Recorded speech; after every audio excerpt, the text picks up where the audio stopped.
डरते नहीं दुनिया में मुसलमान किसी से, डरते नहीं दुनिया में मुसलमान किसी से।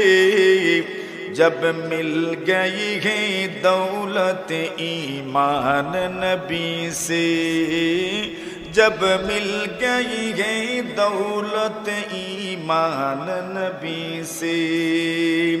আল্লাহর ভাল্লা যুবক এইবার নবীর কাছে দোয়া করলেন, আল্লাহ এই মানুষটা অসুস্থ মানুষ, দৃষ্টি নাই, দৃষ্টি শক্তি চলে গেছে, আপনি তো দৃষ্টি শক্তি দান করেন পরওয়ারদিগারে আলম, একটু মেহেরবানি করেন।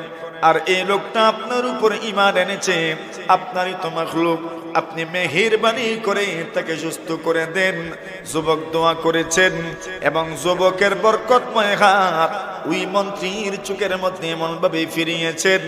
আল্লাহর বান্দা হাত যখন যুবক যখন তার হাত মন্ত্রীর চোখের মধ্যে ফিরিয়েছেন এবং দোয়া করেছেন, সাথে সাথে মহান আল্লাহ তাআলা মন্ত্রীকে পরিপূর্ণ সুস্থ করে দিয়েছেন। সুবহানাল্লাহ। সুস্থ কে করে? আরো জোরে। ওয়া ইযা মারিদতু ফাহুয়া ইয়াশফিন। আল্লাহর পয়গম্বর ইব্রাহিম নবী বলেন, আমি যখন অসুস্থ হই তখন সুস্থ করে দেন আমার আল্লাহ। সুবহানাল্লাহ। এইবার মন্ত্রী সুস্থ হয়ে বাদশার রাজ দরবারে যখন বসেছেন, ইতিপূর্বে উনি ছিলেন অন্ধ মানুষ, চোখে দেখেন না, আজকে বসেছেন, চোখ দিয়ে তাকান। এবার বাদশা প্রশ্ন করলেন, এরে আমার মন্ত্রী, মান রাদ্দা বাসারাক, তোমার দৃষ্টি কেমনে ফিরে আসলো? মন্ত্রী বললেন, কি জবাব দিবেন? কেন? বাদশাকে তো বলি নাই আমি যার একজনকে রব মানি। আবার বাদশাকে যদি এই বিষয়টা আমি নিজে থেকে বলি, যদি বাদশা জেনে ফেলেন আমার মন্ত্রিত্ব থাকবে না। এবার বাদশার প্রশ্নের জবাবে মন্ত্রী অত্যন্ত কৌশলী একটা জবাব দিলেন, রাদ্দা রাব্বি বাসারি। বাদশা, আমার রব আমার দৃষ্টি ফেরায় দিয়েছেন। কে? আমার রব। বাদশা তো জানেন মন্ত্রীর রবাবি, আর মন্ত্রী বলতে চাচ্ছেন আমার রব মানে কে? আল্লাহ। কিন্তু বলছেন যে আমার রব আমার দৃষ্টি ফেরায় দিয়েছেন। বাদশার নিজেরও তো বিশ্বাস হয় নাই, আমি কেমনি ফেরায় দিলাম। ওই বাদশা আবার জিজ্ঞাসা করেছেন, আমি নাকি? এখন কি বলবো? এমন জায়গাতে ইমানের পাওয়ার। সুবহানাল্লাহ। এমন জায়গাতে ইমানের পাওয়ার। আল্লাহর নবীজি বলেন, কাযালিকাল ঈমানু হিনা তুখালিতু বাশাশাতুল কুলুব। আল্লাহর নবী বলেন, এর উম্মাহ শুনে রাখো, ওই যুগের রাজা বাদশাহ পর্যন্ত জানি ঈমান যদি কোনো মানুষ কবুল করে নেয়, ঈমান যখন মানুষের অন্তরে বদ্ধমূল হয়ে যায়, ঈমানের ব্যথা যখন মানুষের অন্তরে লেগে যায়, ঈমানের স্বাদ ঈমানের মজা যখন মানুষের দিলে লেগে যায়, ওয়া কাযালিকাল ঈমান হিনা তুখালিতু বাশাশাতুল কুলুব। কোন মানুষের সিনার মধ্যে, কোন মানুষের দিলের মধ্যে যদি ঈমানের স্বাদ ঢুকে যায়, ঈমানের মজা যদি ঢুকে যায়, ওই ব্যক্তির অন্তর থেকে আর ঈমান বের করা যায় না, ঈমান বের করা যায় না। মারতে পারো, কাটতে পারো, টুকরা টুকরা করে দিতে পারো, ফাঁসিতে ঝুলাইতে পারো, আল্লাহর বান্দাকে পানিতে ডুবায়ও মারতে পারো, কিন্তু একবার ঈমানদার যদি হয়ে যায় সারা দুনিয়া ছাড়তে রাজি, ঈমান ছাড়তে রাজি হয় না। ঠিক কি না? আল্লাহর নবীদের মাধ্যমে ঈমান যখন মানুষের দিলের রাজ্যে পৌঁছে যায়, ওই দিলের রাজ্য থেকে ঈমানকে বের করা যায় না। সারা দুনিয়াকে লাত্তি দিতে রাজি, এরপরও ঈমান থেকে একটা চুল পরিমাণ সরতে রাজি হয় না। ঠিক কি না? আল্লাহর বান্দা মন্ত্রী এই সময় জবাব দিলেন, হে বাদশা, মানুষ আমার রব হওয়ার কোনো যোগ্যতা রাখেন না, আপনি আপনার রব হওয়ার যোগ্যতা রাখেন না, দুনিয়ার কোনো মানুষের রব হওয়ার যোগ্যতা আপনি রাখেন না, আল্লাহর জমিনের কোনো মাখলুকের রব হওয়ার যোগ্যতা আপনি রাখেন না। সারা পৃথিবীর সব মাখলুকের রব একমাত্র হচ্ছেন যিনি, ওই সত্যের নাম হচ্ছে আল্লাহ। কি নাম? এবার মন্ত্রী ভাবলেন, আরে আমি ছাড়া বুঝি আরো কেউ রব আছে? আমার রাজ্য, আমার সভাসদদের মধ্যে, মন্ত্রী পরিষদের মধ্যে তোমার বিদ্রোহী মানুষ তৈরি হয়ে গেল, সাথে সাথে গ্রেপ্তার করে নেওয়া হলো, গ্রেপ্তারের রিমান্ড দেওয়া শুরু হলো।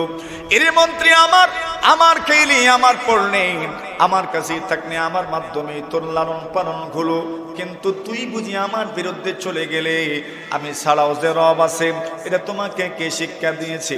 এবার মন্ত্রী যখন গ্রেফতারের পরে রিমান্ড শুরু হয়েছে, রিমান্ডের পরে মন্ত্রী মুখ থেকে বের করলেন, আমাকে ঈমান শিখিয়েছেন যে মানুষটা, ওই মানুষ হচ্ছে একজন যুবক যার নাম আব্দুল্লাহ বিন তামির। সুবহানাল্লাহ। এবার ওই যুবককে গ্রেফতার করার পায়তারা কোনো হলো। রাষ্ট্রযন্ত্র যদি কোনো মানুষের বিরুদ্ধে লেগে যায় তো বাঁচার কোনো সুযোগ নাই। এবার ওই যুবককেও বন্দী করা হলো। যুগে যুগে ইমানদারদেরকে ইমানের পরীক্ষা দিতে হয়েছে, অগ্নি পরীক্ষা দিতে হয়েছে, কিন্তু ইমানদাররা পিছপা হয় না। দুনিয়ার আগুনে জ্বলেছে, কিন্তু জান্নাতের চিরস্থায়ী সুখ শান্তির জান্নাতের মেহমান হয়ে গেছে। সুবহানাল্লাহ। তিল বুরুজ ওয়াল ইয়াউমিল মাউউদ ওয়া শাহিদিন ওয়া মাশহুদ قتل أصحاب الأخدود.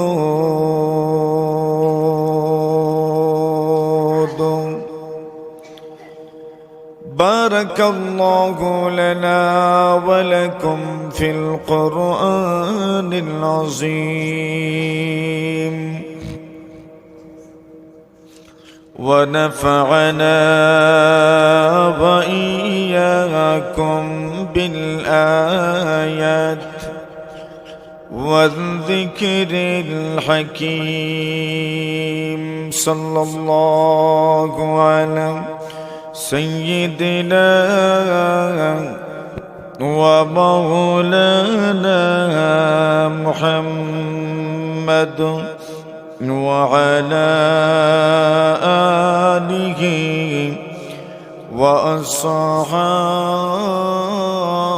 وأصحابه وسلم. صلى الله على سيدنا ومولانا محمد وعلى آله وأصحابه وسلم.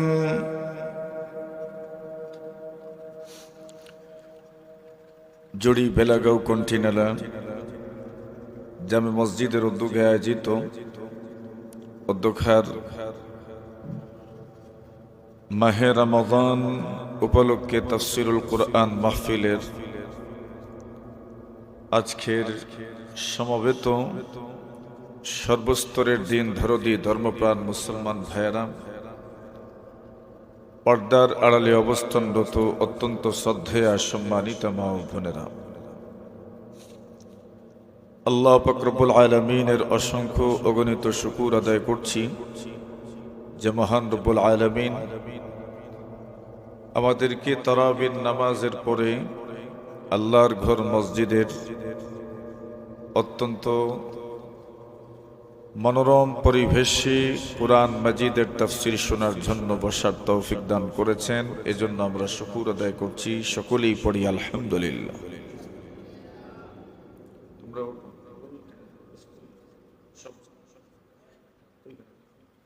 একবারে ওয়ালের সাইডে ওড়ে সরবি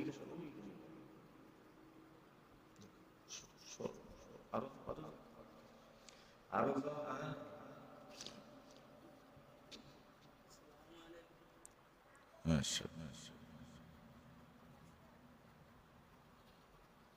আলাদা আলাদা আলাদা।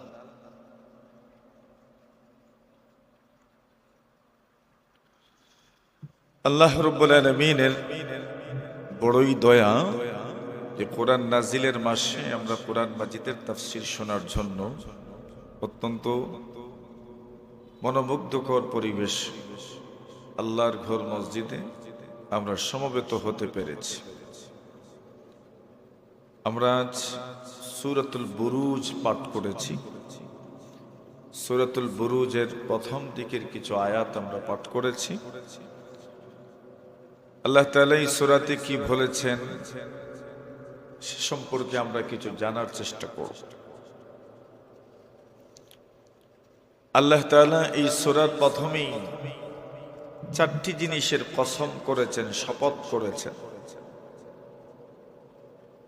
চার জিনিসের শপথের পরে সূরার মূল বিষয়বস্তু আল্লাহ তাআলা তুলে ধরেছেন। গর্তওয়ালা যারা মুমিন মুসলমানদেরকে গর্ত খনন করে সেই গর্তে আগুন জ্বালিয়ে তাওহীদবাদী মানুষ আল্লাহর উপর যারা বিশ্বাস স্থাপন করেছিল সে সকল বীর সেনানী আল্লাহর প্রিয় বান্দা বান্দীদেরকে তাদের খননকৃত অগ্নিকুণ্ডের মধ্যে আগুন প্রজ্বলিত করে সেখানে ফেলেছিল এবং আগুনে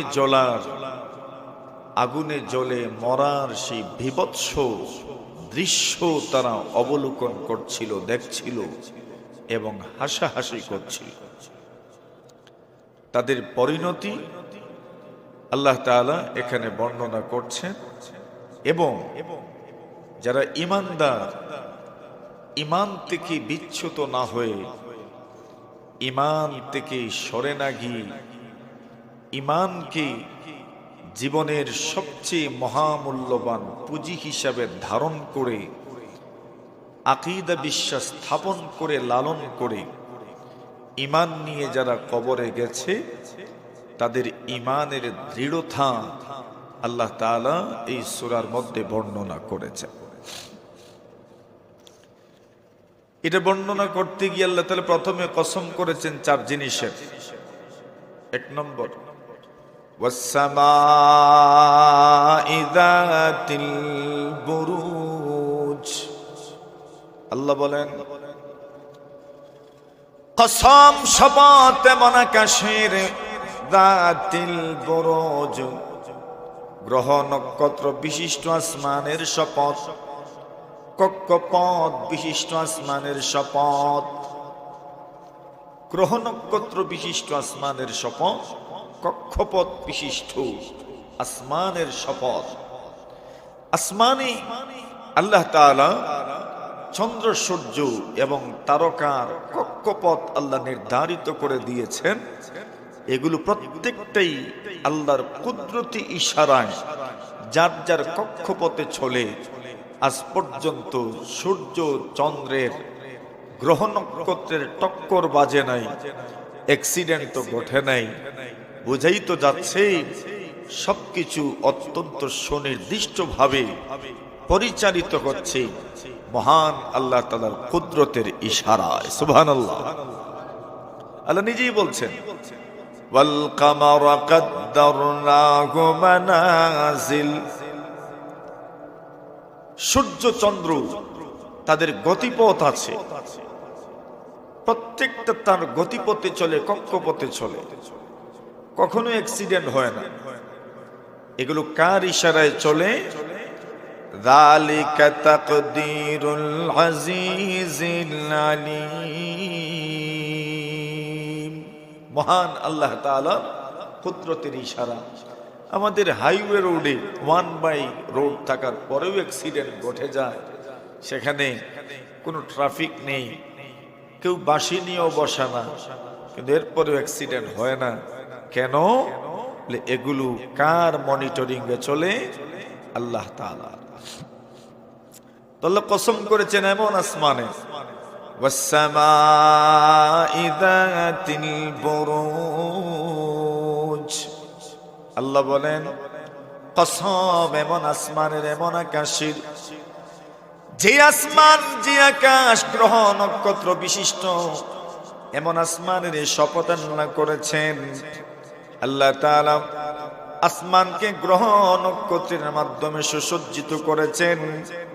আল্লাহ নিজেই বলেন লাকাদ যায়্যানাস সামাআদ দুনিয়া বিমাসাবিহ ওয়া জাআলনাহা রুজুমান লিশ-শায়াতিন। আল্লাহ বলেন অগণবিধি আমি দুনিয়ার সংশ্লিষ্ট আসমানটাকে তারকার মাধ্যমে সুসজ্জিত করেছি। শুধু সুসজ্জিতই করি নাই, শয়তান জিন্নাতরা যখন আসমানের দিকে উঠতে চায়, কিছু শুনতে চায়, আমি আল্লাহ ওই তারকাগুলোর মাধ্যমে তাদের দিকে ক্ষেপণাস্ত্রের মতো নিক্ষেপ করতাম, যেন তারা আসমানের দিকে আর উঠতে না পারে। আল্লাহ বলেন এমন আসমানের কসম করলাম, ওয়াসসামাই যাতিল বুরুজ। দুই নম্বর কসম করলেন ওয়াল ইয়াউমিল মাউউদ। আল্লাহ বলেন প্রতিশ্রুত দিবসের কসম, যেই দিবসের, যেই দিনের ওয়াদা করা হয়েছে সেই দিনের কসম। কোন দিনের ওয়াদা করা হয়েছে? আল্লাহ তাআলা কোরআনে মাজিদের সূরাতুল ফাতিহার মধ্যে ঘোষণা করেছেন মালিকি ইয়াউমিদ্দিন। মহান আল্লাহর পরিচয় দিতে গিয়ে বলছেন যিনি বিচার দিনের মালিক। আল্লাহ তাআলা জায়গায় জায়গায় তার বান্দা বান্দীদেরকে এই ব্যাপারে আল্লাহ সতর্ক করে দিয়েছেন। মনে রেখো, মনে রেখো, তোমাদের প্রত্যেকেই আবার আল্লাহর দিকে ফিরে যেতে হবে। ওয়াত্তাকু ইয়াওমান তুরজাউনা ফীহি ইলাল্লাহ। আল্লাহ বলেন এমন একদিনকে তোমরা ভয় করো যেই দিন তোমাদের প্রত্যেকেই আল্লাহর দিকে ফিরে যেতে হবে। সেই দিন কোন দিন? ওই দিনের নাম হচ্ছে কিয়ামতের দিন। আল্লাহ তাআলা জানায়া দেন ইয়াউমা ইয়াখরুজুনা মিনাল আজদাথি সিরাআ কাআন্নাহুম ইলা নুসবিন ইউফিদুন। আল্লাহ বলেন এই পয়গম্বর শুনে রাখেন, আপনার উম্মতদেরকে জানিয়ে দিয়েন ইয়াউমা ইয়াখরুজুনা মিনাল আজদাথি সিরাআ। এই পৃথিবীর বিভিন্ন স্থানে মানুষদেরকে দাফন করা হয়েছে। পৃথিবীর কত মাটি, কত মানুষকে তার গর্ভে ধারণ করেছে, কত মানুষকে ভূগর্ভস্থ করে দেওয়া হয়েছে, মাটির নিচে দাফন করা হয়েছে। আল্লাহ বলেন কিয়ামত যেদিন হবে, যেদিন ইসরাফিল আলাইহিস সালাতু ওয়াস সালাম সিংহের মধ্যে ফু দিবেন, ওই দিন আল্লাহ তাআলা মাটির মধ্যে দাফনকৃত সব মানুষগুলোকে আল্লাহ তাআলা উঠায় দিবেন। আল্লাহ বলেন ইয়াউমা ইয়াখরুজুনা মিনাল আজদাথি সিরাআ কাআন্নাহুম ইলা নুসবিন ইউফিদুন। সেই দিন কিয়ামতের দিনের কথা আল্লাহ বারবার মানুষকে বলে দিচ্ছেন, শোনায় দিচ্ছেন, যেন মানুষ এই কথা বিশ্বাস করে নেই। আমাদের প্রত্যেককে কিয়ামতের কঠিন ময়দানে মহান আল্লাহ তাআলার সামনে দাঁড়াতে হবে। যেই দিন আল্লাহ ঘোষণা করে দিয়েছেন, যেই দিন কোনো ধরনের সুপারিশ চলবে না, কেউ কারোর জন্য সুপারিশ করতে পারবে না, কোনো বন্ধুত্ব দেখাতে পারবে না, বন্ধুত্বের সুবাদে কেউ কারো সহযোগিতা করতে পারবে না। যে দিনে একমাত্র অধিপতি থাকবেন আল্লাহ তাআলা, যে দিনের একচ্ছত্র অধিপতি, একচ্ছত্র মালিক একমাত্র আল্লাহ তাআলা থাকবেন, অন্য কারো কোনো সাহস হবে না। আল্লাহ বলেন যেই দিন কোনো মানুষ আল্লাহর সামনে আল্লাহর অনুমতি ব্যতীত কোনো কথা বলতে পারবে না। আল্লাহ বলেন ওগো নবীজি প্রত্যেকটি মানুষকে জানায়া দিও, সেই দিনকে যেন ভয় করে। এবং আল্লাহ বলে দিলেন ওই দিন প্রত্যেকটা মানুষকে আমি আল্লাহর দিকে ফেরত আসতে হবে, প্রতিটা মানুষকে আমি আল্লাহর কাছে ফেরত আসতে হবে। আমি আল্লাহ সেই দিন প্রতিটি মানুষকে তার আমলের প্রতিদান দিব, কোনো ধরনের কম করা হবে না, বেশিও করা হবে না। প্রতিটি মানুষের ন্যায্য প্রতিদান আমি আল্লাহ দিব। কিন্তু আমি আল্লাহ দয়া করি আমার নেককার বান্দা বান্দীদের প্রতিদান আমি আল্লাহ বৃদ্ধি করে দিব। কিন্তু শাস্তির ব্যাপারে কাউকে জুলুম করা হবে না, কারো উপর অত্যাচার করা হবে না। যে পরিমাণ পাপ করবে এই পরিমাণের শাস্তি প্রত্যেককে পেতে হবে। আল্লাহ বলেন ওয়াল ইয়াউমিল মাউউদ, সেই প্রতিশ্রুত দিনের কসম আমি করলাম। ওই দিন বলতে কিয়ামতের দিন। সহজ ভাষায় 2 নম্বর কসম আল্লাহ করেছেন, কিয়ামতের দিনের কসম করেছেন। 3 নম্বর কসম ওয়াশাহিদ, 4 নম্বর কসম ওয়া মাশহুদ। আল্লাহ বলেন শাহিদের কসম, মাশহুদের কসম। আল্লাহ তাআলা প্রথমে কসম করলেন গ্রহ নক্ষত্র এবং কক্ষ বিশিষ্ট আসমানের কসম করলেন। 2 নম্বর কসম করেছেন কিয়ামতের দিনের কসম করলেন। 3 নম্বর এবং 4 নম্বর কসম করেছেন ওয়াশাহিদিন ওয়া মাশহুদ। আল্লাহ বলেন শাহিদের কসম, মাশহুদের কসম। শাহিদ এবং মাশহুদ দ্বারা কি উদ্দেশ্য? উলামায়ে কেরাম, মুফাসসিরিনে কেরাম বেশিরভাগের রায় হলো, বেশিরভাগের মত হলো শাহিদ দ্বারা আল্লাহ তাআলা জুমার দিনের কসম করেছেন। সুবহানাল্লাহ। কোন দিনের কসম? জুমার দিনের কসম। আল্লাহ তাআলা শাহিদের মাধ্যমে জুমার দিনের কসম করেছেন। ওয়া মাশহুদ, আল্লাহ তাআলা আরাফার দিনের কসম করেছেন। সুবহানাল্লাহ। আল্লাহ তাআলা প্রথমে আসমানের কসম করলেন, এরপরে আল্লাহ তাআলা কিয়ামত দিবসের কসম করলেন, এরপর জুমার দিনের কসম করলেন, এরপর আল্লাহ তাআলা আরাফার দিনের কসম করলেন। কিয়ামতের দিনের কসম কেন তা তো বুঝে এসেছে। এই দিন সবচেয়ে গুরুত্বপূর্ণ দিন এবং এই দিন মানুষের জন্য অত্যন্ত ভয়ের দিন। আর জুমার দিনের কসম আল্লাহ কেন করেছেন? রাসূল আকরাম সাল্লাল্লাহু আলাইহি ওয়াসাল্লাম বলেন জুমার দিনের চাইতে উত্তম কোন দিন আল্লাহর এই পৃথিবীর মধ্যে সূর্য উদিত হয় যত সময়ে, জুমার দিনের চাইতে উত্তম কোন দিন নাই। সর্বোত্তম দিন হচ্ছে জুমার দিন। সুবহানাল্লাহ, জোরে বলেন। জুমার দিন শুরু হয়ে গেছে আজকে দিনটাই, রাত থেকেই জুমার দিন শুরু। নবী আকরাম সাল্লাল্লাহু আলাইহি ওয়াসাল্লাম বলেন ইন্না আফদালাল আইয়ামি ওয়া আ'যামাহা ইনদাল্লাহ ইয়াউমুল জুমআহ। আল্লাহর নবী জীবনের সাহাবীরা আমার, আল্লাহর কাছে সর্বোত্তম দিন, সবচেয়ে গুরুত্বপূর্ণ দিন, সবচেয়ে মহত্বপূর্ণ দিন, মহিমান্বিত দিন হচ্ছে জুমার দিন। নবীজি বলেন এমনকি ওই জুমার দিন ঈদুল ফিতরের দিনের চাইতে উত্তম, ঈদুল আযহার দিনের চাইতে উত্তম। আপনার আমার কাছে ঈদুল ফিতর এবং ঈদুল আযহার দিন অত্যন্ত মহিমান্বিত দিন, অত্যন্ত গুরুত্বপূর্ণ দিন। আল্লাহর নবীজি বলেন সেই ঈদুল ফিতর এবং ঈদুল আযহার দিনের চাইতেও শুক্রবার দিন আল্লাহর কাছে বেশি উত্তম। সুবহানাল্লাহ। আল্লাহর নবীজি বলেন ফিহি সাআতুন, শুক্রবার দিনে এমন একটা মুহূর্ত রয়ে গেছে।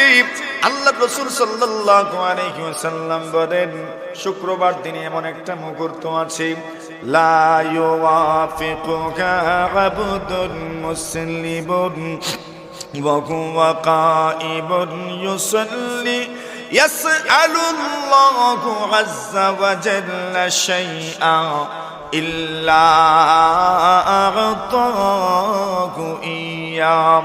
আল্লাহর নবীজি বলেন শুক্রবার দিন এত উত্তম, এত ফজিলতপূর্ণ দিন, এত মহিমান্বিত দিন, এত গুরুত্বপূর্ণ দিন। নবীজি সাল্লাল্লাহু আলাইহি ওয়াসাল্লাম বলেন সেই দিনের মধ্যে এমন একটা মুহূর্ত আছে, এই মুহূর্তে যদি আল্লাহর কোনো বান্দা বান্দী আল্লাহ তাআলার কাছে আল্লাহর নবীজি বলেন ওই মানুষের ওই বান্দা বান্দি নামাজরত অবস্থায় যে দোয়া করবে মহান আল্লাহ তাআলা তার দোয়া ফেরায় দেবেন না, সে যা চাইবে মহান আল্লাহ তার দোয়া কবুল করে নেবেন।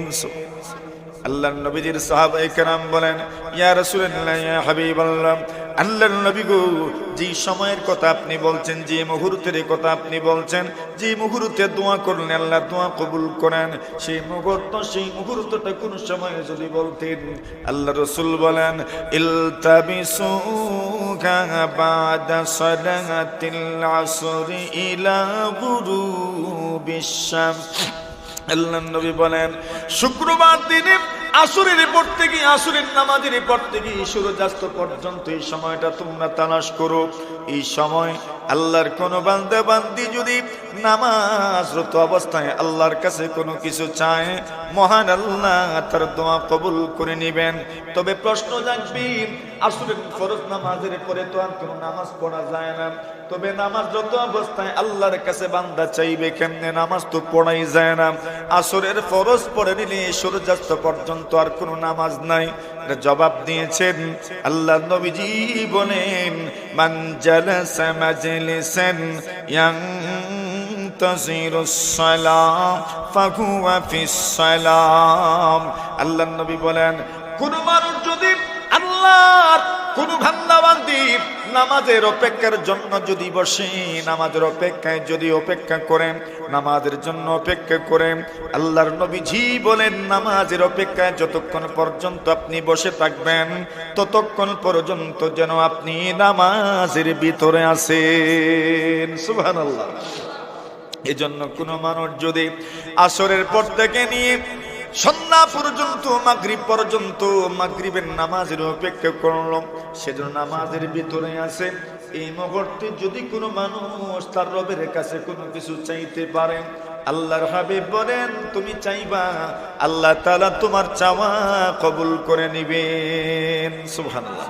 আল্লাহ বলেন, ওয়াশাহিদিন ওয়া মাশহুদ। আল্লাহ বলেন, জুমার দিনের কসম এবং আরাফাত দিনের কসম।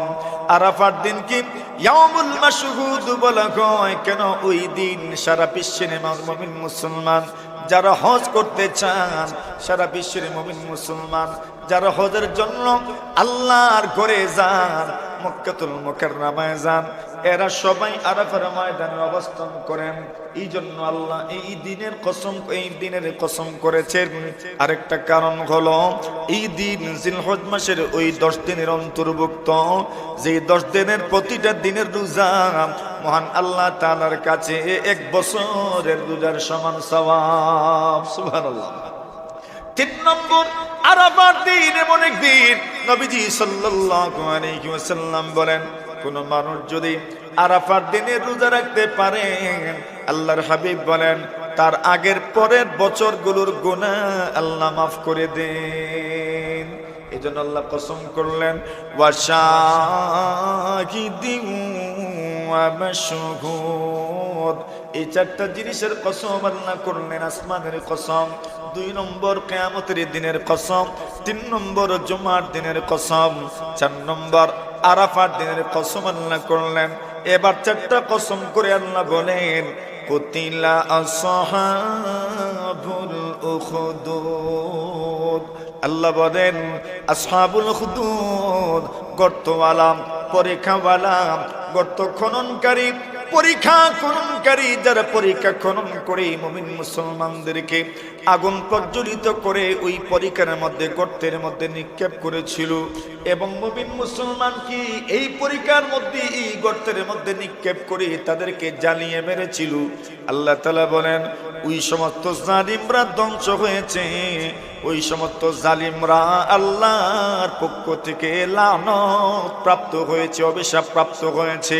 অন্য জায়গায় আল্লাহ জানায় দিয়েছেন, আলা লানাতুল্লাহ, আলা লানাতুল্লাহি আলাজ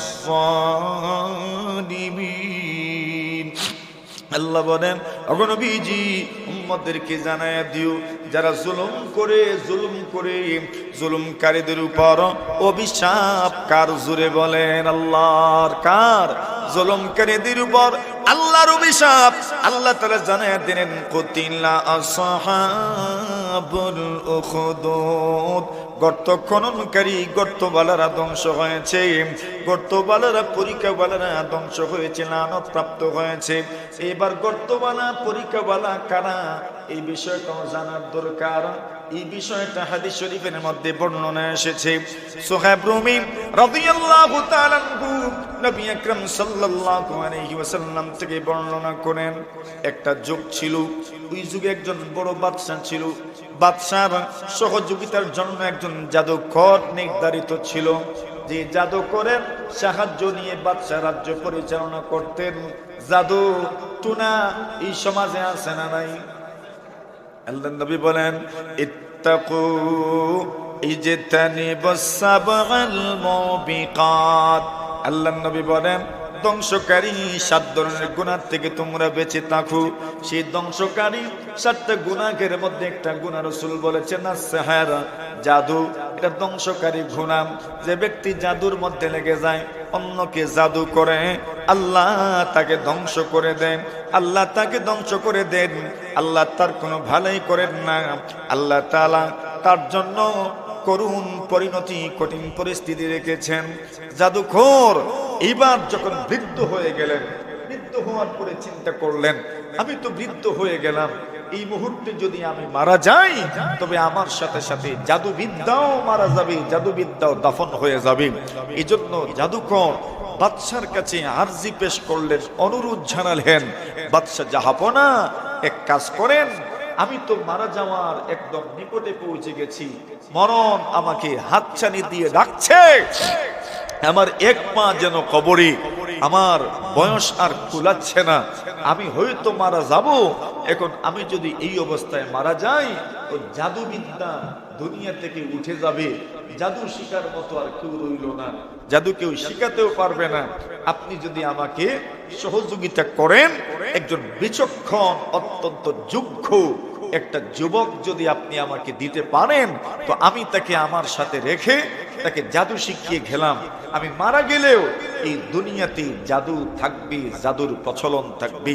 বাদশা ভাবলেন, প্রস্তাব তো কতই না সুন্দর, আমি তো এই জাদুকরের মাধ্যমে কত হেল্প পেয়েছি, কত সাহায্য পেয়েছি, সহযোগিতা পেয়েছি। ওই লোকটা মারা গেলে যেন একদম অসহায় না হয়ে যায়, এজন্য একজন জাদুকর আমার স্বার্থে এবং রাজ্য পরিচালনার স্বার্থে তৈরি করা দরকার। উনি পুরা রাষ্ট্র, পুরা দেশ বাছাই করে একটা যুবককে জাদুকরের হাতে হস্তান্তর করলেন। এখন ওই জাদুকর এই যুবককে জাদু শিখান। কিন্তু আমরা তো জানি, আল্লাহ যদি কারো কপালে হিদায়ত রাখেন, তাহলে সে হিদায়ত পেয়েই যায়, ঠিক না বে ঠিক? জাদুকর জাদু শেখায়। ওই জাদুকর এবং যুবকের বাড়ি থেকে খুব দূরে নয়, খুব কাছাকাছি একটা জায়গায়। সেই সময় আল্লাহর পয়গম্বর ঈসা রূহুল্লাহ আলাইহিস সালাতু ওয়াস সালামের ধর্মের অনুসারী একজন মানুষ, যিনি দুনিয়া বিমুখ ছিলেন, আল্লাহর বলি ছিলেন। ওই যুগের পরিভাষায় ওনাকে রাহিব বলা হতো, দুনিয়া বিমুখ, পরিবার ত্যাগী মানুষ, সন্ন্যাসী মানুষ, বৈরাগিত্ব জীবন যাপনকারী মানুষ। আল্লাহর বান্দা রাহিব যুবক জাদুকরের কাছে যখন যায়, পাশেই রাহিবের ঘর, আল্লাহর ওলির ঘর, দুনিয়া বিমুখ ওই আল্লাহর ওলির ঘরটাও রাস্তায় পড়ে। একদিন যুবক আল্লাহর ওলির ঘরে উঠলো, আল্লাহর ওলির সাথে কথা বলল, কথোপকথন তার কাছে বড়ই ভালো লাগলো। আল্লাহর ওলির কর্মকাণ্ড তাকে আকর্ষণ করে। এই জন্য যুবক প্রতিদিন আল্লাহর ওলির কাছে একটা সময় বের করে যায়। যেতে যেতে যেতে যেতে আল্লাহর ওলির কর্মকাণ্ড তার কাছে এত পছন্দ হলো, এত আকর্ষণীয় মনে হলো, আল্লাহর বান্দা মনে মনে আল্লাহর ওলির আদর্শ গ্রহণ করার জন্য মানসিকভাবে প্রস্তুত হয়ে গেল। সুবহানাল্লাহ। আল্লাহর নবীজি বলেন, লা আইয়াহদিয়াল্লাহু বিকা রাজুলা। আল্লাহ রাসূল বলেন, ইনি সাহাবীরা আমার উম্মতদেরকেও জানা দিও, তোমার মাধ্যমে পৃথিবীর কোন মানুষ যদি হিদায়াত প্রাপ্ত হয়ে যায়, আল্লাহর নবীজি বলেন কোন মানুষ যদি আপনার মাধ্যমে হিদায়াত প্রাপ্ত হয়ে যায়, সঠিক পথের দিশা পেয়ে যায়, তবে তার জন্য এই ব্যাপারটা কি পরিমাণ সুখকর, কি পরিমাণ সওয়াবের, কি পরিমাণ মর্যাদার। নবীজি বলেন হাজার হাজার হাজার লাল বর্ণের উট এবং ঘোড়ার মালিক যদি হয়ে যাও, আর ওইটা যদি আল্লাহর রাস্তায় দান করতে পারো, যে পরিমাণ সওয়াব হবে। কোন একজন মানুষকে যদি সঠিক রাস্তা দেখাতে পারো, তবে আল্লাহ আপনার আমলনামা এর চাইতে আরো কোটি গুণ বেশি সওয়াব দিবেন। সুবহানাল্লাহ। এই জন্য মানুষের হিদায়াতের জন্য কাজ করে যাওয়া, এটা কত বড় সওয়াবের, এটা আমাদের বুঝের বাহিরে, আমাদের কল্পনার বাহিরে। আল্লাহই পরিমাণ সওয়াব দিবেন। এই দুনিয়াতে কত মানুষ সামান্য চেষ্টা করে মানুষকে ভালো পথে নিয়ে আসার জন্য, কেন করে? দুনিয়াতে আপনি তাকে কিছু দিবেন এই জন্য না, আল্লাহর বান্দা এজন্য করে কিয়ামতের দিন যেন আমি নেকির স্তূপ আমার সামনে দেখতে পাই। সুবহানাল্লাহ। আল্লাহর বান্দা রাগিব ওই যুবককে আল্লাহ তাআলার একত্ববাদের বাণী শোনান, যুবকের কাছে পছন্দ লাগে। একদিন যুবক রাস্তা দিয়ে যাচ্ছে, হঠাৎ করে লক্ষ্য করে রাস্তার মধ্যখানে একটা বৃহৎ আকারের প্রাণী দাঁড়িয়ে আছে। বাঘ হতে পারে, সাপও হতে পারে, যে কোনো ধরনের প্রাণী হতে পারে। অত্যন্ত ভয়ের, এবং যে প্রাণীগুলোকে মানুষ ভয় করে এমন কোন প্রাণী হতে পারে। যুবক তাকায় দেখি রাস্তার উভয় পাশের মানুষজন দাঁড়িয়ে আছে, কেউ রাস্তা পার হচ্ছে না। কেমনে পার হবে? দানবাকৃতির কোন বাঘ, সিংহ অথবা সাপ যদি আপনি দাঁড়ায় থাকতে দেখেন, তবে আপনি পা নাড়বেন না। কি জানি আক্রমণ করে বসে হিংস্র প্রাণী, একবার যদি চুবল মারে তবে আর বাঁচা যাবে। এজন্য যুবক এটাকে সুবর্ণ সুযোগ হিসেবে মেনে নিলেন। আল্লাহর বান্দা যুবক মনে মনে চিন্তা করতে লাগলেন, এই সুযোগে পরীক্ষা করে নেওয়া যাক। আল্লাহর বান্দা একটা ঢিল হাতে নিলেন, পোড়া মাটি হাতে নিলেন, আর বললেন, আয় আল্লাহ, আমি জাদুকরের কাছেও যাই, তার কাছ থেকে আমি জাদুবিদ্যা শিখি। আমি আল্লাহর আপনার গরিব এই ব্যক্তি তাওহীদে বিশ্বাসী, আপনাকে এক বলে মানে, আর কাউকে মানে না। আল্লাহর পয়গম্বর ঈসা রূহুল্লাহ আলাইহিস সালাতু ওয়াস সালামকে নবী হিসেবে মানে, ইনজিলের উপর ঈমান আনে। ওই লোকের কাছে আমি যাই, ওনার কথাবার্তা আমার কাছে বড় পছন্দ লাগে, বড় আকর্ষণীয় লাগে। আয় আল্লাহ, জাদুকর আমাকে যা শেখায় এবং ওই আল্লাহর বলি আমাকে যা শিখান, আল্লাহর বলির শিক্ষার বিষয়টা উনি যা আমাকে শিক্ষা দেন, তা যদি জাদুকরের শিক্ষার চাইতে উত্তম হয়, তাহলে আমি ওই পোড়া মাটি দিয়ে, ঢিল দিয়ে, পাথর দিয়ে ওই বৃহৎ আকারের প্রাণীর উপর ঢিল ছুঁড়ে মারব। সে যদি মারা যায় তবে আমি বুঝে নিব আল্লাহর বলি আমাকে যা শিখান তাই সত্য, আর জাদুকর যা শিখায় তা অসত্য। জাদুকরের শিক্ষার চাইতে আল্লাহর বলির শিক্ষার মর্যাদা বেশি, আমি বুঝে নিব। সুবহানাল্লাহ। আচ্ছা, পরীক্ষা তো সহজ না, অত্যন্ত কঠিন একটা পরীক্ষা। ডিল মারবে, যদি এমন হন তো বোঝা যাবে ইনি সত্য। দেখেন এই ব্যাপারটা, এটা স্বাভাবিকতার অনেক উপরের একটা ব্যাপার। স্বাভাবিকভাবে একটা ছোট্ট পাথরে একটা বাঘ মারা যায় না, কিন্তু এখানে অস্বাভাবিক একটা ব্যাপার ঘটতে যাচ্ছে। এটাকে কারামাত বলে, নবীদের থেকে এমন কিছু ঘটলে এটাকে মুজিজা বলে। আল্লাহ তাআলা তার কত বান্দা বান্দীদেরকে এমন লৌকিকতা, অলৌকিকতা, এমন কারামাত, এমন ঘটনায় আল্লাহ সম্মানিত করেছেন। নবীরা তো ছিলেনই, নবীজি হাতের ইশারায় চন্দ্রকে পর্যন্ত দ্বিখণ্ডিত করেছেন। সুবহানাল্লাহ। কত নানান ধরনের আবদার তারা নবীজিকে করতেন।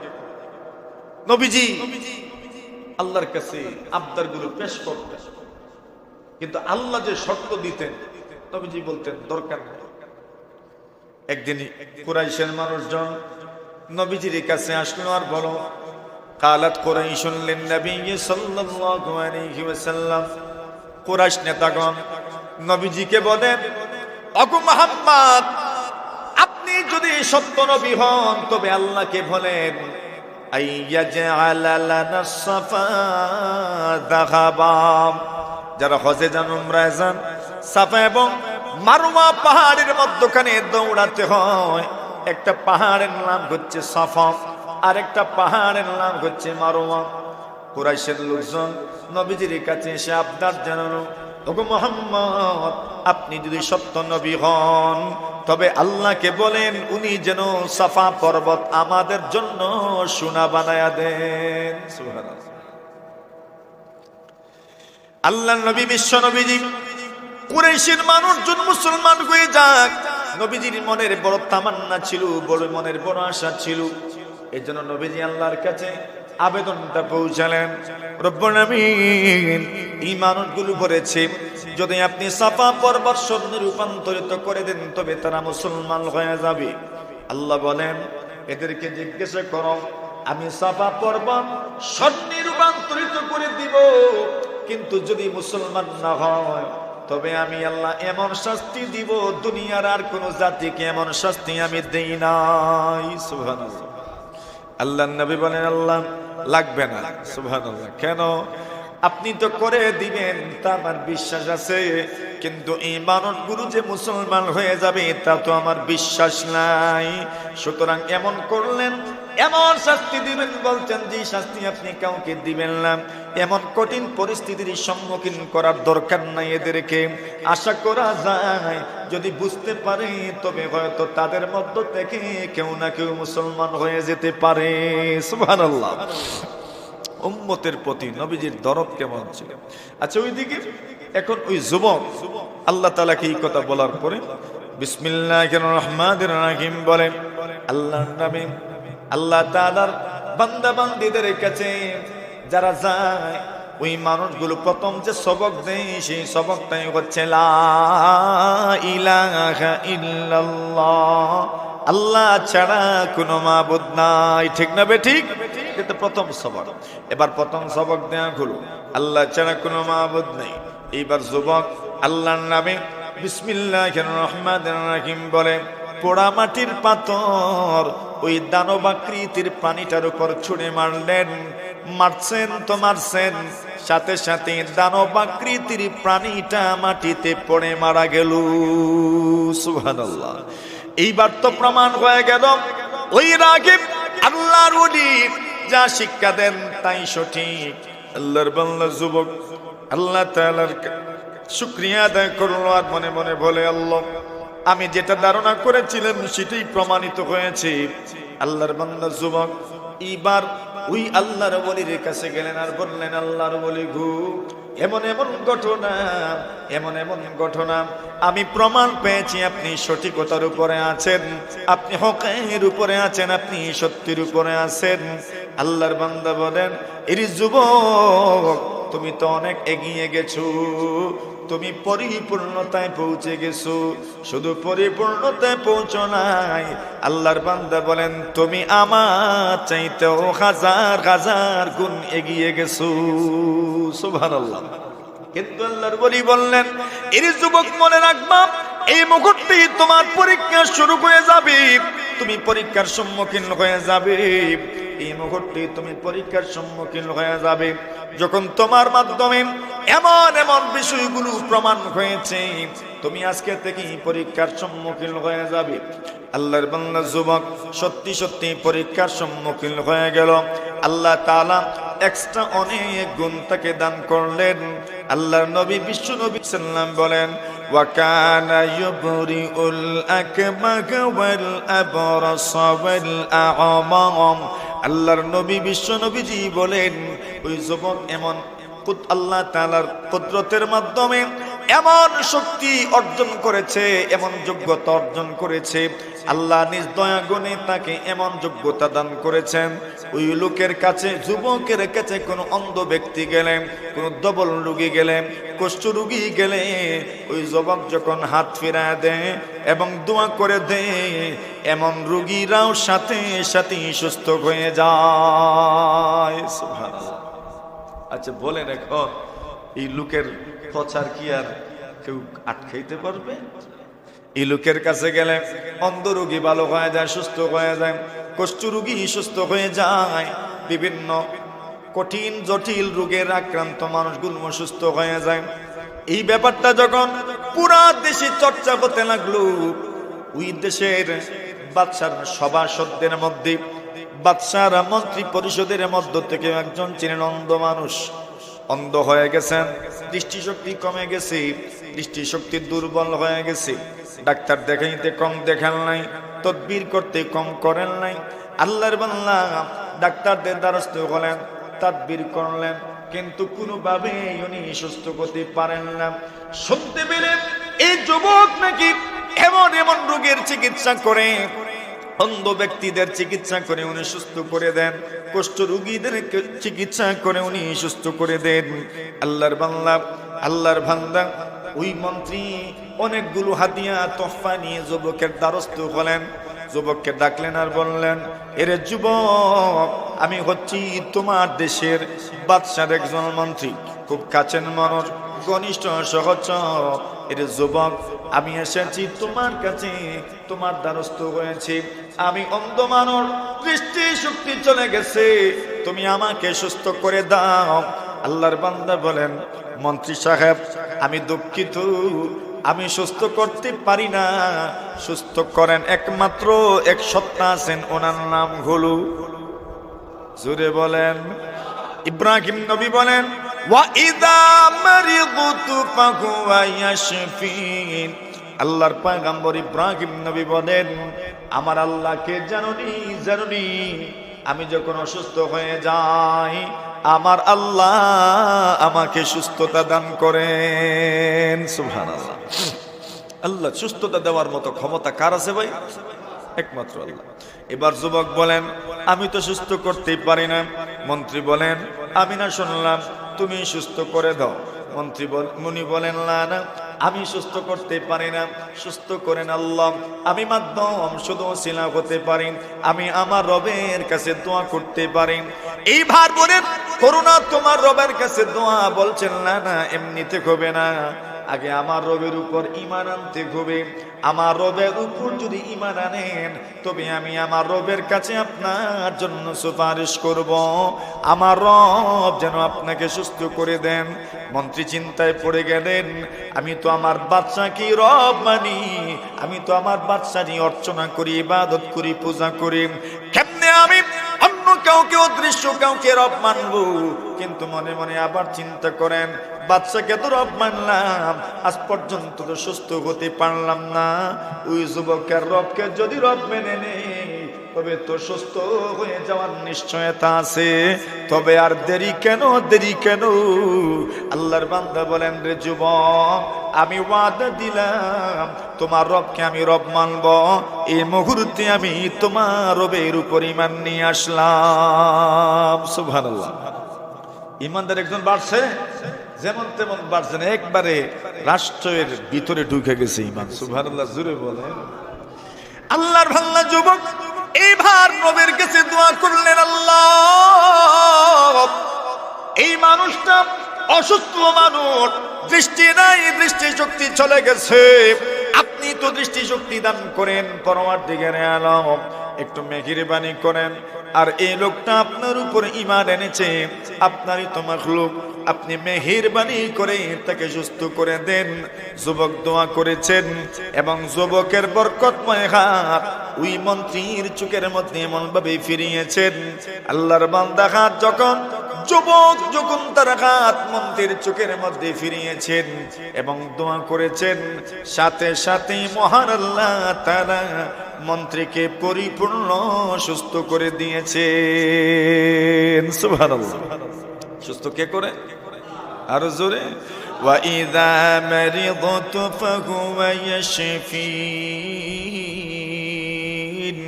আল্লাহর পয়গম্বর ইব্রাহিম নবী বলেন আমি যখন অসুস্থ হই তখন সুস্থ করে দেন আমার আল্লাহ সুবহানাল্লাহ। এইবার মন্ত্রী সুস্থ হয়ে বাদশার রাজ দরবারে যখন বসেছেন, ইতিপূর্বে উনি ছিলেন অন্ধ মানুষ, চোখে দেখেন না, আজকে বসেছেন চোখ নিয়ে তাকান। এবার বাদশা প্রশ্ন করলেন, এরে আমার মন্ত্রী মানরাদ্দা বাসারাক, তোমার দৃষ্টি কেমনে ফিরে আসলো? মন্ত্রী বললেন, কি জবাব দিবেন? কেন? বাদশাকে তো বলি নাই আমি যার একজনকে রব মানি। আবার বাদশাকে যদি এই বিষয়টা আমি নিজে থেকে বলি, যদি বাদশা জেনে ফেলেন আমার মন্ত্রিত্ব থাকবে না। এবার বাদশার প্রশ্নের জবাবে মন্ত্রী অত্যন্ত কৌশলী একটা জবাব দিলেন, রদ্দা রব্বি বাসারি। বাদশা আমার রব আমার দৃষ্টি ফেরায় দিয়েছেন। কে? আমার রব। বাদশা তো জানেন মন্ত্রীর রবাবি, আর মন্ত্রী বলতে চাচ্ছেন আমার রব মানে কে? আল্লাহ। কিন্তু বলছেন যে আমার রব আমার দৃষ্টি ফেরায় দিয়েছেন। বাদশার নিজেরও তো বিশ্বাস হয় নাই, আমি কেমনি ফেরায় দিলাম? ওই বাদশা আবার জিজ্ঞাসা করেছেন, আমি নাকি? এখন কি বলবো? এমন জায়গাতে ইমানের পাওয়ার, সুবহানাল্লাহ, এমন জায়গাতে ইমানের পাওয়ার। আল্লাহর নবীজি বলেন, কাযালিকাল ঈমানু হিনা তুখালিতু বাশাশাতুল কুলুব। আল্লাহর নবী বলেন, এর উম্মাহ শুনে রাখো, ওই যুগের রাজা বাদশাহ পর্যন্ত জানি ঈমান যদি কোনো মানুষ কবুল করে নেয়, ঈমান যখন মানুষের অন্তরে বদ্ধমূল হয়ে যায়, ঈমানের ব্যথা যখন মানুষের অন্তরে লেগে যায়, ঈমানের স্বাদ ঈমানের মজা যখন মানুষের দিলে লেগে যায়, ওয়া কাযালিকাল ঈমান হিনা তুখালিতু বাশাশাতুল কুলুব। কোন মানুষের সিনার মধ্যে, কোন মানুষের দিলের মধ্যে যদি ঈমানের স্বাদ ঢুকে যায়, ঈমানের মজা যদি ঢুকে যায়, ওই ব্যক্তির অন্তর থেকে আর ঈমান বের করা যায় না, ঈমান বের করা যায় না। মারতে পারো, কাটতে পারো, টুকরা টুকরা করে দিতে পারো, ফাঁসিতে ঝুলাইতে পারো, আল্লাহর বান্দাকে পানিতে ডুবায়ও মারতে পারো, কিন্তু একবার ঈমানদার যদি হয়ে যায় সারা দুনিয়া ছাড়তে রাজি, ঈমান ছাড়তে রাজি হয় না। ঠিক কি না? डरते नहीं दुनिया में मुसलमान किसी से, डरते नहीं दुनिया में मुसलमान किसी से, जब मिल गई है दौलत ईमान नबी से, जब मिल गई है दौलत ईमान नबी से। আল্লাহর নবীদের মাধ্যমে ঈমান যখন মানুষের দিলের রাজ্যে পৌঁছে যায়, ওই দিলের রাজ্য থেকে ঈমানকে বের করা যায় না। সারা দুনিয়াকে লাত্তি দিতে রাজি, এরপরও ঈমান থেকে একটা চুল পরিমাণ সরতে রাজি হয় না। ঠিক কি না? আল্লাহর বান্দা মন্ত্রী এই সময় জবাব দিলেন, হে বাদশাহ, আপনি আমার রব কেমনে বলেন? আপনার মতো মানুষ আমার রব হওয়ার কোনো যোগ্যতা রাখেন না, আপনি আপনার রব হওয়ার যোগ্যতা রাখেন না, দুনিয়ার কোনো মানুষের রব হওয়ার যোগ্যতা আপনি রাখেন না, আল্লাহর জমিনের কোনো মাখলুকের রব হওয়ার যোগ্যতা আপনি রাখেন না। সারা পৃথিবীর সব মাখলুকের রব একমাত্র হচ্ছেন যিনি, ওই সত্যের নাম হচ্ছে আল্লাহ। কি নাম? এবার মন্ত্রী ভাবলেন, আরে আমি ছাড়া বুঝি আরো কেউ রব আছে? আমার রাজ্য, আমার সভাসদদের মধ্যে, মন্ত্রী পরিষদের মধ্যে তোমার বিদ্রোহী মানুষ তৈরি হয়ে গেল, সাথে সাথে গ্রেপ্তার করে নেওয়া হলো, গ্রেপ্তারের রিমান্ড দেওয়া শুরু হলো। এর মন্ত্রী আমার আমার খেলে আমার পড়লে আমার কাছে থাকলে আমার মাধ্যমে তোর লালন পালন হলো, কিন্তু তুই বুঝি আমার বিরুদ্ধে চলে গেলে আমি ছাড়াও যে রব আছে এটা তোমাকে কে শিক্ষা দিয়েছে? এবার মন্ত্রী যখন গ্রেফতারের পরে রিমান্ড শুরু হয়েছে, রিমান্ডের পরে মন্ত্রী মুখ থেকে বের করলেন, আমাকে ঈমান শিখিয়েছেন যে মানুষটা, ওই মানুষ হচ্ছে একজন যুবক যার নাম আব্দুল্লাহ বিন তামির। সুবহানাল্লাহ। এবার ওই যুবককে গ্রেফতার করার পায়তারা কোনো হলো। রাষ্ট্রযন্ত্র যদি কোনো মানুষের বিরুদ্ধে লেগে যায় তো বাঁচার কোনো সুযোগ নাই। এবার ওই যুবককেও বন্দী করা হলো। যুগে যুগে ইমানদারদেরকে ইমানের পরীক্ষা দিতে হয়েছে, অগ্নি পরীক্ষা দিতে হয়েছে, কিন্তু ইমানদাররা পিছপা হয় না। দুনিয়ার আগুনে জ্বলেছে, কিন্তু জান্নাতের চিরস্থায়ী সুখ শান্তির জান্নাতের মেহমান হয়ে গেছে। সুবহানাল্লাহ। দুনিয়ার আগুনে জ্বলেছে, কোনো অসুবিধা নাই, জান্নাতের সুখ শান্তি তো ভোগ করবে। এবার যুবককেও গ্রেফতার করা হলো, যুবকের রিমান্ড দেওয়া হলো।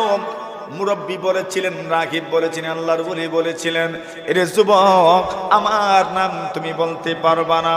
এইবার অনেক কিছুর পরে শেষ পর্যন্ত যুবক ওই মুরব্বী আল্লাহর ওলির নামটা বললেন, ওনাকে গ্রেফতার করা হলো। উল্লেখযোগ্য 3 জন ইমানদারকে গ্রেফতার করা হয়েছে। আরো তো ইমানদাররা আছেন।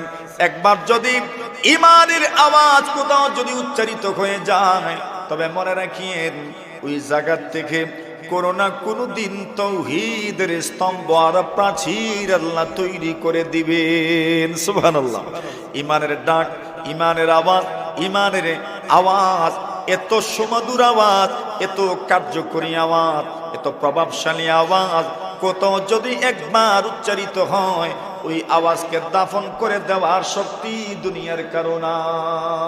ঠিক না বে ঠিক? এটাই ইমানের আওয়াজ। এইবার 3 জন বড় বড় পাক্কা ইমানদাররা যখন গ্রেফতার হয়ে আছেন, এদের বিরুদ্ধে অ্যাকশন নেওয়া হবে।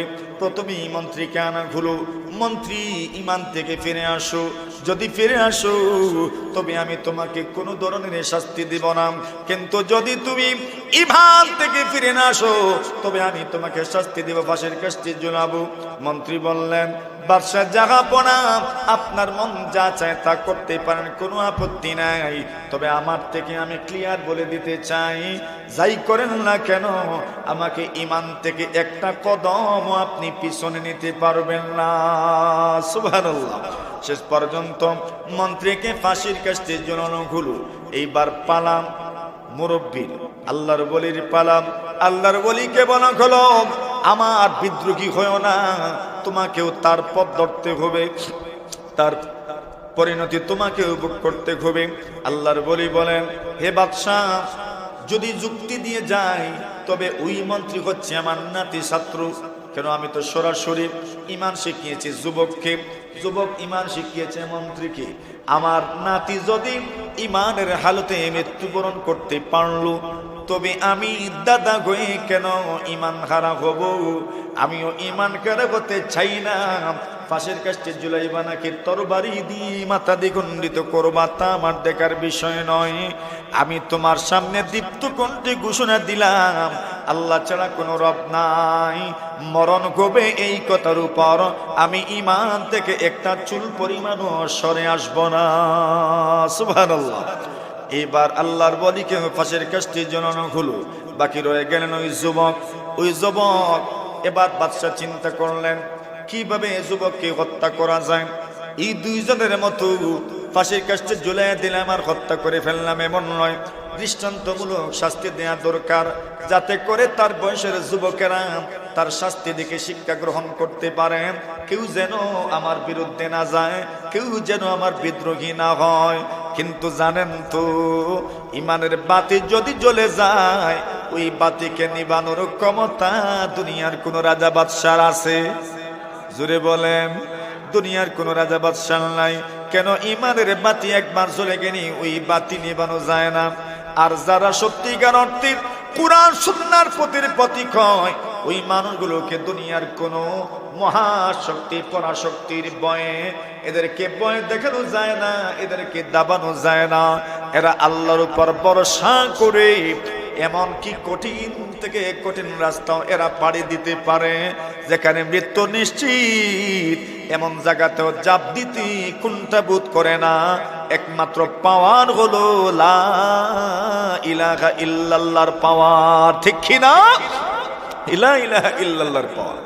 এবার বাদশা মনে মনে ভাবেন কি করা যায়। কিছু সৈন্য দলের সঙ্গে পরামর্শ করে ওই যুবককে পাহাড়ের উপরে নিয়ে যাওয়ার পরামর্শ দিলেন। তোমরা তাকে পাহাড়ের উপরে নিয়ে যাবে, এরপরে পাহাড় থেকে ধাক্কা দিয়ে তোমরা তাকে নিচে ফেলে দিবে, যুবক পরে মারা যাবে। আল্লাহর বান্দা যখন ওই যুবক আল্লাহর বান্দারা যখন যুবককে নিয়ে পাহাড়ের উপরে গেলেন, এমনিতেই যুবক দোয়া করলেন, আল্লাহ আমাকে আপনি লাঞ্ছিত করিয়েন না। সঙ্গে সঙ্গে পাহাড়ের মধ্যে কম্পন শুরু হলো, এমন ভাবে কাঁপতে শুরু করলো। সাথে যারা ছিল যুবককে হত্যা করার জন্য, এরা এক একজন পাহাড়ের কম্পনের কারণে পাহাড়ের উপর থেকে পড়ে পড়েই মারা গেল। আর যুবক সুস্থ অবস্থায় বাদশার রাজ দরবারে এসে উপস্থিত হয়ে গেল। বাদশা বললেন, কিরে তোর সাথীরা কই? যুবক বলে, এরা তো গেছে, শেষ, তুই মরলি না। যুবক বলে, আমি মরলাম না মানে? আল্লাহ যদি কাউকে বাঁচা রাখতে চান, আপনি কেন সারা পৃথিবী যদি তার বিরুদ্ধে চলে যায়, এরপরেও তার মৃত্যু নিশ্চিত করা যাবে না? কেন তার রব তাকে বাঁচায় রাখতে চান, ঠিক কিনা? এবার বাদশা বলেন, তোমার অহংকার আমি চূর্ণ করে দিব। এবার আরেক দল নৌবাহিনীর মতো এদেরকে পরামর্শ দিলেন, তাকে একটা ছোট্ট নৌকায় উঠায় সাগরের মধ্যখানে নিয়ে যাবে। সেখানে গিয়ে তোমরা নৌকা থেকে ধাক্কা দিয়ে তাকে ফেলে মেরে ফেলবে। যখন তারা বাদশার পরামর্শ মতো সাগরের মধ্যখানে নিয়ে গেল, ধাক্কা দিতে যাবে, এমন সময় নৌকা শুরু করলো, অস্থির হয়ে গেল নৌকাটা। সাগরের মধ্যে উত্তাল তরঙ্গ আসলো, সৈন্যদল এরা নৌকা থেকে পরে পরে মারা গেল। আর যুবক সুস্থ অবস্থায় আবার রাজ দরবারে উপস্থিত। বাদশা বলেন, কিরে মরলি না? বলে, মরবো কেন? আল্লাহ যাকে বাঁচায় রাখতে চান তাকে মারার ক্ষমতা দুনিয়ার কোন মানুষের নাই। বাদশা বলেন, তবে কি মরবি না? যুবক বলে, হ্যাঁ মারা যাব, আমিও তো মরতে চাই, আমিও তো শাহাদতের মৃত্যু চাই। আমি শাহাদতের মৃত্যু কামনা করি, আল্লাহ যেন আমাকে শাহাদতের মৃত্যু দান করেন। তবে বলো না তুমি কেমনে মারা যাবে? যুবক বলেন, বাদশাহ আপনি যে চেষ্টা করছেন আমাকে হত্যা করার জন্য, আপনার কোন ষড়যন্ত্র সফল হবে না। আমি একটা পদ্ধতি শিখিয়ে দিচ্ছি, সঠিক পদ্ধতি আপনাকে শিখিয়ে দিচ্ছি। এই পদ্ধতি পন্থা যদি অবলম্বন করেন তবে আপনি আমাকে মারতে পারবেন, এছাড়া আপনি আমাকে মারতে পারবেন না। আল্লাহর বান্দা বাদশা বলেন, কি সেই পদ্ধতি একটু বলো। এবার বলেন, পদ্ধতিটা হলো, আমার যে তীর দিয়ে আপনি আমার দিকে তীর নিক্ষেপ করবেন, তার আগে একটা কাজ আপনাকে করতে হবে। কি কাজ করতে হবে? আপনার দেশের সবগুলো মানুষকে একটা বিশাল ময়দানের মধ্যে জমায়েত করতে হবে, সকলকে একত্রিত করতে হবে। সেই ময়দানে আপনি আমার জন্য ফাঁসির মঞ্চ তৈরি করবেন, প্রস্তুত করবেন। ওই ফাঁসির মঞ্চে আপনি আমাকে ঝুলাবেন। এটা আপনার জন্য ভালো, কেন আমার শাস্তিটা সবাই দেখবে আর সবাই সতর্ক হবে, আপনার বিরুদ্ধে আর কেউ যাবে না। এটা শিখিয়ে দিচ্ছি। আপনি একটা বিশাল জমায়েতের আয়োজন করবেন, সেখানে এই ফাঁসির মঞ্চ তৈরি হবে। আমি আপনাকে তীর দেব, আমার তীরগুলো আপনি ধনুক থেকে নিক্ষেপ করাবেন। তবে যখন তীরগুলো ধনুক থেকে নিক্ষেপ করবেন তখন বলতে হবে, বিসমি রাব্বিল গুলাম। আমি তীর মারলাম এই রবে, এই গোলাম যুবকের রবের নামে। সুবহানাল্লাহ। এই যুবকের রবের নামে তীর মারলাম, এই যুবকের রবের নামে তীর নিক্ষেপ করলাম। ওই যুবকের রব কে বলেন? আর জোরে, ওই যুবকের রব। আমরা যে বলি বিসমিল্লাহির রহমানির রহিম, আল্লাহর নামে। কার নামে? এই যুবকের রবকে। আল্লাহ বলে নাই, শুধু বলতে হবে বিসমি রাব্বিল গোলাম। ওই যুবকের রবের নামে তীর মারলাম। যেই মাত্র ফাঁসির মঞ্চ তৈরি হলো, যুবককে নিয়ে আসা হলো। সবাই তাকায় দেখছি একজন ইমানদার যুবককে ফাঁসির কাস্টে ঝুলানো হবে। যুবক যারা আছেন এরাও কিন্তু দেখছে, আর বিষয়টা খুব ভালোভাবে তারা অবজার্ভ করছে। দেখে না কি হয়, দেখে না কি হয়, দেখে না কি হয়। দম বন্ধ হয়ে যাওয়ার মতো উপক্রম। ওই যুবকের মাধ্যমে সমাজের কত মানুষ উপকৃত হয়েছে কে না জানে। এই সমাজের অসংখ্য গণিত মানুষজন হিদায়াতের পথে এসেছে, অসংখ্য গণিত মানুষজন গুমরাহের পথ পরিত্যাগ করে হিদায়াতের পথে এসেছে। আল্লাহর বান্দাগুলো, আল্লাহর বান্দিগুলো তাকা দেখে ওই যুবককে ফাঁসির কাস্টে ঝোলানো হবে। আল্লাহর বান্দা ওই যুবক বাচ্চাকে বলেছে, আমার দেওয়া তীর দিয়ে আপনি আমার দিকে তীর মারবেন আর বলবেন বিসমি রব্বিল গোলাম। ওই যুবকের রবের নামে তীর মারলাম। যেই মাত্র ওই যুবকের রবের নামে তীর মারলাম, এই কথা বলে তীর নিক্ষেপ করা হচ্ছে। আল্লাহ তাআলার ওই বান্দার কান পট্টির মধ্যখানে তীরগুলো লেগেছে, রক্ত বের হয়েছে। সাথে সাথে যুবকটা মাটিতে লুটিয়ে পড়ল। মানে ইমানের প্রজ্বলিত প্রদীপটা নিভে গেল। নিভে গেলে কি হবে? শেয়ারের জেনারেশন, শেয়ারের জেনারেশন। উপস্থিত লোকজন চিন্তায় পড়ে গেল। বাদশা যুবককে হত্যা করার জন্য সাগরেও পর্যন্ত তার নৌবাহিনীর মাধ্যমে সেখানেও নিয়ে গেল, কিন্তু যুবককে মারা গেল না। আল্লাহর বান্দা যুবককে হত্যা করার জন্য স্থল যোদ্ধাদের, গেরিলা যোদ্ধাদের মাধ্যমে পাহাড়ের উপরে নিয়ে গেল, কিন্তু যুবককে হত্যা করা গেল না। কিন্তু ওই যুবকের রবের নামে যখন তীর মারা হলো, যুবক মারা গেল, তবে তো বোঝা যায় ওই যুবকের রব হচ্ছে না আসল রব। সুবহানাল্লাহ। এই কথাটা যখন ধারণা করেছেন উপস্থিত লোকজন আর দেরি করেন নাই, সাথে সাথে উপস্থিত লোকজন একসঙ্গে বলে উঠলেন, আমান্না বিরাব্বি হাযাল গোলাম। ওই যুবকের রবের উপর আমরা সবাই ঈমান নিয়ে আসলাম। সুবহানাল্লাহ। উপস্থিত যারা ছিলেন সবাই মুসলমান হয়ে গেলেন। বলা যায় পুরা দেশের মানুষই যেন মুসলমান হয়ে গেছেন। বাদশাহ এবার চিন্তিত হয়ে গেলেন। রাজনৈতিক উপদেষ্টা যারা আছেন এরা বলতে লাগলেন, বাদশাহ যে ব্যাপারটা আপনি ভয় করেছিলেন এই ব্যাপারটা তো হয়েই গেল। আপনি ধারণা করেছিলেন যদি যুবক কি বেঁচে থাকে, যদি ওই রাহিব বেঁচে থাকেন, যদি ওই মন্ত্রী বেঁচে থাকে, তবে আপনার বিরুদ্ধে মানুষজন চলে যাবে, আপনার বিরুদ্ধে জনমত তৈরি হবে। কিন্তু দেখা গেল ওই যুবকগুলো, ওই যুবকের মাধ্যমে সারা দেশের মানুষই তো আপনার বিরুদ্ধে চলে গেল, মুসলমান হয়ে গেল। এবার কি করবেন? বাদশাহ রাগান্বিত স্বরে বললেন, পরীক্ষা খনন করু, রাস্তার পাশে গর্ত খনন করু, রাস্তার পাশে পরীক্ষা খনন করো, এবং এদেরকে মধ্য থেকে যারা ঈমান থেকে ফিরে আসবে, আমার উপর যারা ঈমান আনবে, আমাকে যারা রব মানবে, এদেরকে বাঁচিয়ে রাখা হবে। যারা আমাকে রব মানবে না তাদেরকে বাঁচানো হবে না, তাদের বেঁচে থাকার কোনো অধিকার নাই। এদেরকে ওই পরীক্ষার মধ্যে আগুন জ্বালিয়ে, গর্তের মধ্যে আগুন জ্বালিয়ে এই গর্তের মধ্যে নিক্ষেপ করা হবে এবং তাদেরকে জ্বালিয়ে পুড়িয়ে শেষ করে দেওয়া হবে। এবার ইমানদারদেরকে কাতার বন্দী করা হয়েছে। আল্লাহ বলেন, কুতিলা আসহাবুল উখদুদ আন্নারি যাতিল ওয়াকুদ ইযহুম আলাইহা কুউদ। আল্লাহ তাআলা বলেন, ওগো নবীজি, পরীক্ষাবালা গর্তমালারা ধ্বংস হয়েছে, অভিশাপ প্রাপ্ত হয়েছে। কেন? আল্লাহ বলেন, ওই মানুষগুলো গর্ত খনন করে আগুন প্রজ্বলিত করে ইমানদারদেরকে ডাকে আর আনে আর বলে, ইমান থেকে ফিরে আসো, আল্লাহকে রব মানছো, ওখান থেকে ফিরে আসো, বাচ্চাকে রব মানো। ইমানদাররা বলেন, আমরা যে ইমান এনেছি, আমরা ইমান থেকে একটা কদম পিছপা হব না। আগুনে জ্বলতে রাজি, ইমান ছাড়তে রাজি নয়। সুবহানাল্লাহ। আল্লাহ তাআলা বলেন, কুতিলা আসহাবুল উখদুদ। এখানে ঘটে গেল আরেকটা ঘটনা।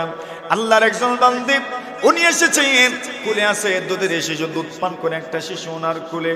শিশু কোলে দেখবেন দুগ্ধ পানকারী মা নিজের শিশুদের জন্য সবচেয়ে বেশি চটপট করেন। আল্লাহর বান্দি চিন্তায় পড়ে গেলেন, আমি তো আমার এই জীবনে যতদিন হায়াত পেয়েছি কিছুদিন তো আমি দুনিয়ার স্বাদ আস্বাদন করেছি। আমার কুলে যে সন্তানটা আছে ওই সন্তানটা যদি আমি দুনিয়াতে থাকি না তার কি হবে? আর যদি তাকে নিয়ে আমি ওই আগুনের কুণ্ডে যদি জাপ দিই তবে আমার সন্তানটাও তো মারা গেল। আল্লাহর বান্দি অনেকভাবে ইতস্ততা করছিলেন, জাপ দিবেন কিনা, জাপ দিবেন কিনা, জাপ দিবেন কিনা। এমন সময় আল্লাহ তাআলা কুদরতি ভাবে কোলের সন্তানদের জবান খুলে দিয়েছেন। সুবহানাল্লাহ। ওই সন্তান বলে ওঠে, ইয়া উম্মা, ওগো মা আমার, ওগো মা আমার, ওগো মা আমার, আপনি ভয় করো না, ভয় করো না, ভয় করো না, লা তাখাফি, আপনি ভয় করিয়েন না, ইসবিরি, ধৈর্য ধারণ করো গো, ফাইন্নাকি আলাল হক, আপনি সঠিকতার উপরে আছেন, সত্যের উপরে আছেন, ঈমানের উপরে আছেন। আপনি আগুনে ঝাঁপ দেন, আমার ব্যাপারে আপনি চিন্তা করিয়েন না। জান্নাতের মধ্যে দুজনের আবার দেখা হয়ে যাবে। সুবহানাল্লাহ। বন্ধু আমার, আল্লাহ তাআলা বলেন, কুতিলা আসহাবুল উখদুদ, আল্লাহ বলেন গর্তবালা পরিকাবালারা ধ্বংস হয়েছে, লানত এবং অভিশাপ প্রাপ্ত হয়েছে। এইগুলো সূরাতুল বুরুজের মূল সারমর্ম। আল্লাহ তাআলা এরপরে ঈমানদারদেরকে এরা কেন শাস্তি দিল, এই গুরুত্বপূর্ণ কথাগুলো আল্লাহ বলছেন। এই দুনিয়াতে ঈমানদারদের সাথে বেঈমানদের দ্বন্দ্ব, আস্তিকদের সাথে নাস্তিকদের দ্বন্দ্ব, এটা চিরন্তন দ্বন্দ্ব, এটা থাকবেই। ঈমানদারদেরকে এরা সহ্য করতে পারে না কেন? একমাত্র কারণ হইল এরা এক আল্লাহ বিশ্বাসী। কথা বলেন ঠিক কিনা? তাওহীদ মানুষের অত্যন্ত গুরুত্বপূর্ণ একটা অলংকার, তার অনেক বড় একটা গুণ। এটার চাইতে বড় কোনো নিয়ামত হতে পারে না, দৌলত হতে পারে না। তাওহীদের এই দৌলত আর নিয়ামতকে কদর করা দরকার। আল্লাহ আমাদেরকে কদর করার তৌফিক দান করুন। সবাই বলি আমিন। ওয়া আখিরু দাওয়ানা আনিল হামদুলিল্লাহি রাব্বিল আলামিন।